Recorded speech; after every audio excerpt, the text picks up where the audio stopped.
Hello, MGTOW. Hello, men. This is Howard Dare. Thanks for stopping by. So, I want to talk about manipulating sexual market value and the Superman villain syndrome, because I believe this is something we have all experienced, and it involves some fundamental tactics and practices that women use on men. But first, let me apologize for my last couple of videos being too long, and there's blank spaces at the end, and it was an accident on my fault, and I couldn't fix it, the editing problem. And what I finally ended up doing was taking one of the actual videos and cutting it in half and then re-rendering it as, well, anyway. But I don't want to delete the old one because it has a whole lot of comments associated with it. So sorry about that. And, these things happen if you're, uploading hundreds and hundreds of videos over time. So, moving on. Manipulating sexual market value, the Superman villain syndrome. Here's what I'm talking about. Have you ever gotten together with a woman that you maybe weren't the most attracted to? You didn't really want to get together with her, but she kept hanging around. And she kept flattering you. She kept flattering you for meaningless garbage. Like, wow, I've never met a man who holds the door open for a woman. I was like, wow, I've never met a man who says good morning. I've never met a man that looked at other people and said things like, how are you? All the men that I've ever met used cars to run over people and would slam doors on every woman. So it's like, yeah, I'm special. And it's like, you're not special. She's complimenting you for opening up the door, right? What you need to understand, what she's doing is she knows that you're not interested in her because of her sexual market value being too low. So she's flattering your ego. Now, I mentioned this in another video very recently. I don't remember which one because there's so many of them. But the idea is that the woman, in many cases, this is not all cases, right? Not all women are like this. She's actually looking for the man's weaknesses. For example, if the man has a speech impediment, she's likely to tell him, your speech is fine. I understand you perfectly. Those other people are being jerks. And she's doing this to bond with the person, not to help them, right? If she was trying to help them, she would say, yeah, clearly you do have a speech impediment. Doesn't seem like there's anything actually wrong with your ability to speak. Some sort of mental blockage, some sort of internal issue. Work through it, find out what it is, face it, and overcome it, right? That's what a good woman is going to tell the man. She's not going to compliment him needlessly. So what I'm calling this the Superman syndrome, where the woman, in order to raise her sexual market value with the man, starts needlessly complimenting him on just completely retarded bullshit. And here's the problem with it. The man buys into it. And the woman knows what she's doing. This is a common practice. And it's a little bit more insidious, than it seems, because it really is like saying to somebody, yeah, you're prepared for this upcoming fight, when you surely are not prepared for this upcoming fight. It's like, yeah, no problem. You've got this. You're going to win. You're going to be just fine. And they're telling you that because they want a favor from you. They want some sort of consideration from you. The truth is, in the particular instance, the man doesn't have it. He's not going to be fine. It's going to be a serious problem. So she's building him up, and it's lies. It's false. And he's believing it because men are starved for female affection. Women treat men like dirt, like garbage. And they're not just treating them like that. I mean, they actually, hold men in that slight regard. That's what they've been taught. That's how the situation has been explained to them. So, here's somebody who can't work very hard, who's very surface-oriented, and when they encounter difficulties, they're going to have to wilt and quit. That's the woman in most cases. Flattered her whole life, given compliments her whole life, allowed to cut corners her whole life, interested in social interactions her whole life. And because of the way she dresses and the way she acts, she gets ahead. Contrast that with the man, who's not falsely complimenting people, who's not concerned with the appearances of things, but is concerned with the substance of things, is not concerned with getting lucky, but is concerned with developing the habits for success, to be truly confident, to be truly strong, to be truly capable, in the face of great obstacles. So it's not just a set of skills, it's a whole attitude regarding life and overcoming obstacles. It doesn't matter what it is, okay? If you have an excuse, don't use it. Something goes wrong, figure out what went wrong, try again, and fix it. And move on. No drama, or at least as little as possible. So, it's a different way of looking at the world. It's a different way of getting by in the world. And it has different results in the world. The man's world is technology, cities, buildings, machines, industry, competition. The woman's world is emotions, feelings, the appearance of things, how things are stated, not the substance, not the import. This is why when you go to Wikipedia and you look up something, everything is cool. Everything is flowery. Everything is pretty. So if you say, show me this subject on this horrible aspect of human nature, right? They talk about it like they only bring out the good aspects of things because they don't want to create any sort of negative emotions. So no matter what they're talking about, they're putting this false front on it. And then when you try to bring the truth to a situation and you say, no, disease, it's really bad. It's horrible. And you need to be aware of its negative nature so that you can avoid it, so you can take the steps necessary to avoid, becoming involved with it. But they won't do that because that would drive people away. That would give people the wrong, that would make people feel bad. Don't put that up there. And yet it's the truth. So, this is a big deal between men and women. Women don't want to say things that hurt people's feelings. They're afraid of all these confrontations. You can even see this behavior in men when they don't want to stand up for themselves, when they don't want to fight for things, when they back down at the first sign of confrontation. They've been conditioned to do this. The women in their life have taught them to behave like that. And when I say taught them, I mean that if they did not behave like this when they were growing up, they weren't going to get food. They weren't going to get a place to sleep that night. And yes, this applies to kids. This is how boys are trained, with negative conditioning. People are not saying, and if you do this, you'll get a reward. They're saying if you do this, you'll get punished. And it's the normal reaction in how people interact. And this is the villain syndrome, okay? So the man falls for the Superman syndrome. The woman's sexual marketplace value goes up in the man's eyes because she's building up his ego, she's complimenting him. She knows that she's doing it falsely, that these are his weaknesses. She is building him up needlessly.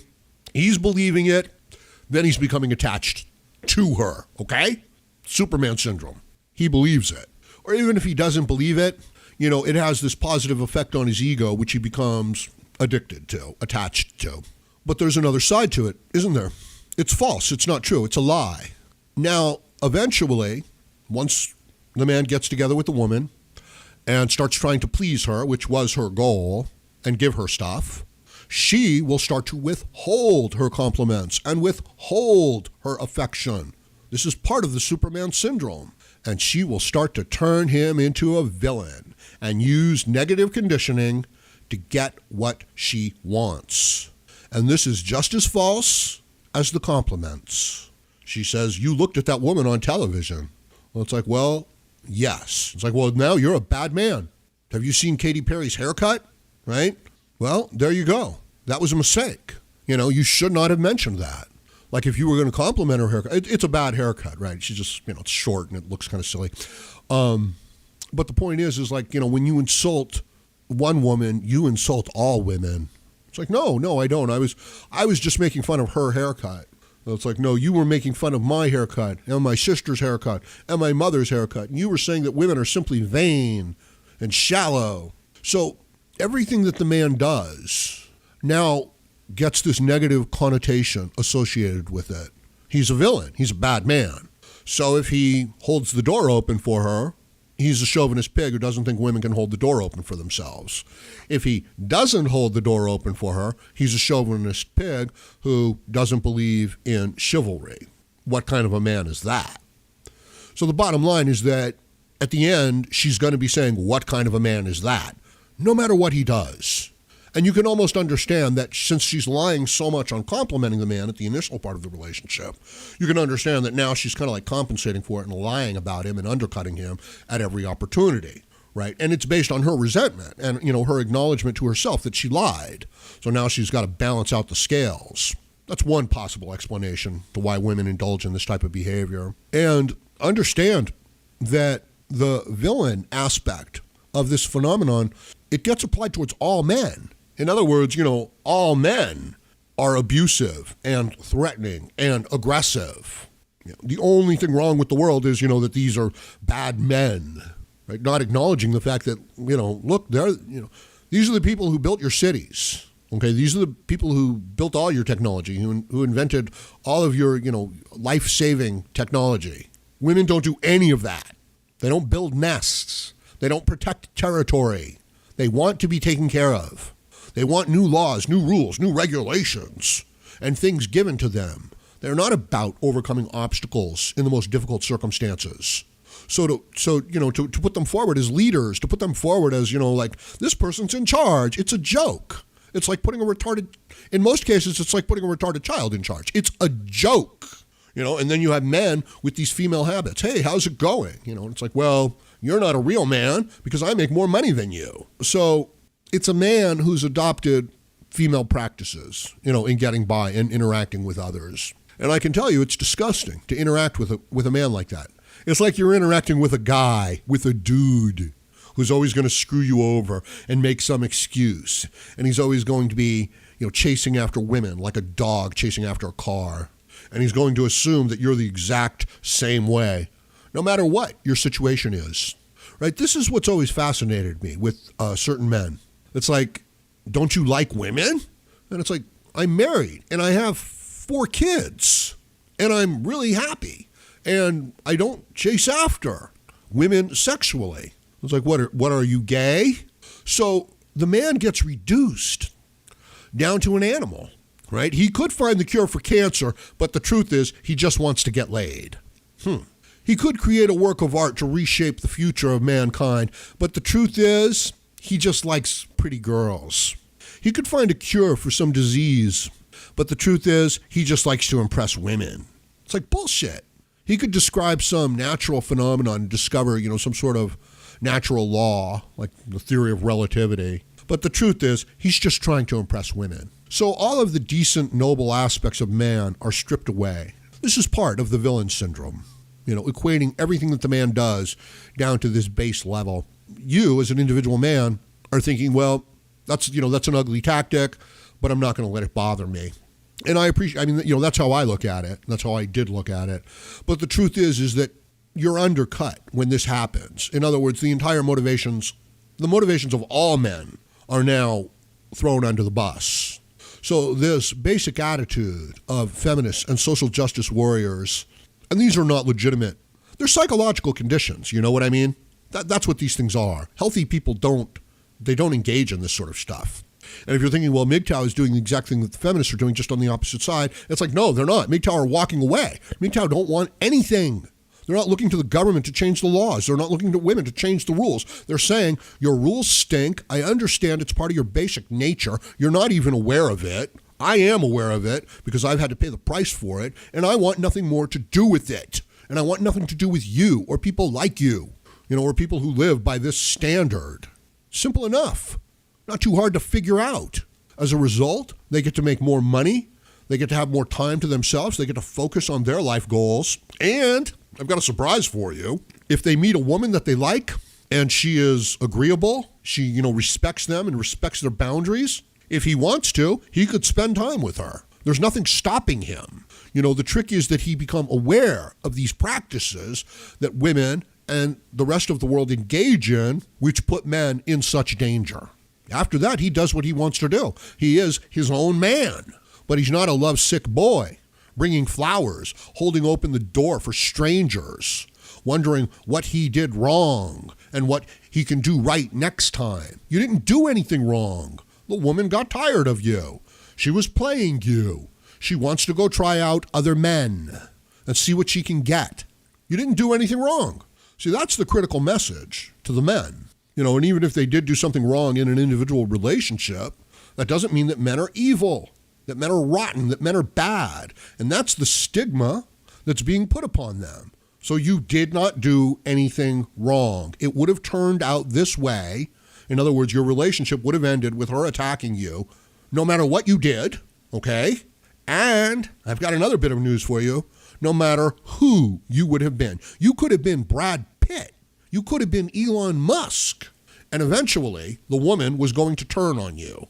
And she was going to try to rip you to pieces and shame you in public because you hung around too long, because you became too enamored of her affection. I don't know exactly why it went down, but it's rarely going to be because, of some interpersonal disagreement, but rather some cultural misunderstanding. So that's what the men are facing in the interpersonal relationships, in the workplace. So you're going to have to be amazingly strong and amazingly focused with great concentration and great confidence in yourself in order to get by in this world as a man. Because you have zero value in the eyes of others, and all the other men are your competitors in, their eyes and your eyes, most of them. And the women are manipulating everything. And when they can't manipulate, when they can't get away with it sexually, then they play the victim. And this works for underachievers, people who are not accomplished, people who don't want to get by on their merits. They'll step forward and they'll say, "You're being unfair to me. You're discriminating against attractive women. I'm too attractive, so everybody's treating me poorly." I've had that problem before too, I'm just too good looking, I'm just too handsome, I'm just too intelligent, so that when I get into the group of other people, they're like, "Oh, we're going to make him look bad." No, I'm just joking. That's not the way it works with me. It works the other way with me. I try to come into the group and the people are like, "No, you're not good enough to be in our group. Get out of here." But that's okay, right? Because you have to be strong and you have to believe in yourself and you have to be based on results and you have to get your validation internally, okay? So that's what I wanted to say on that. Let me know what you think about this in the comments section below. And please like, share, comment, subscribe, donate. And join me again, Howard Dare, as I plan to have more content for you. Thank you, MGTOW.